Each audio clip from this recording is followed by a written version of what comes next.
Hello everyone, welcome to one more mini blog.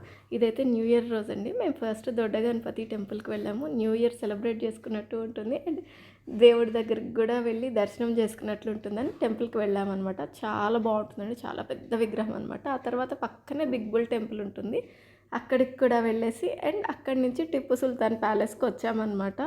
ఇదైతే 10 years పట్టిందండి దీన్ని కన్స్ట్రక్ట్ చేయడానికి. అక్కడ రాసిందనమాట, అది నేను చదివాను. డీటెయిల్డ్గా ఫుల్ వ్లాగ్లో ఇచ్చుంటాను చూడండి. ఇంకా అక్కడి నుండి బెంగళూరు ప్యాలెస్కి వచ్చామన్నమాట. నేనైతే బెంగళూరు ప్యాలెస్కి అనిల్ తీసుకొస్తారని కూడా ఎక్స్పెక్ట్ చేయలేదు. బట్ నేను అడగంగానే సరే ఇంక ఇదే లాస్ట్, ఇంకా తిప్పకి ఈరోజు అని రిక్వెస్ట్ చేసి నన్ను తీసుకొచ్చారనమాట. నేనైతే చాలా చాలా హ్యాపీ ఆ రోజు. బట్ అక్కడ ఒక చిన్న మిస్టేక్ చేశామండి బెంగళూరు ప్యాలెస్కి వెళ్ళిన తర్వాత. అదేంటి అనేది నేను ఫుల్ వ్లాగ్లో అప్లోడ్ చేశాను. మొత్తం అంతా డీటెయిల్డ్గా ఉంటుంది, ఒకసారి ఫుల్ బ్లాగ్ చూసేసేయండి. అండ్ మా న్యూ ఇయర్ అయితే ఇలా జరిగిందండి. మీరు న్యూ ఇయర్ని ఎలా సెలబ్రేట్ చేసుకున్నారనేది నాతో కామెంట్స్లో షేర్ చేసుకోండి.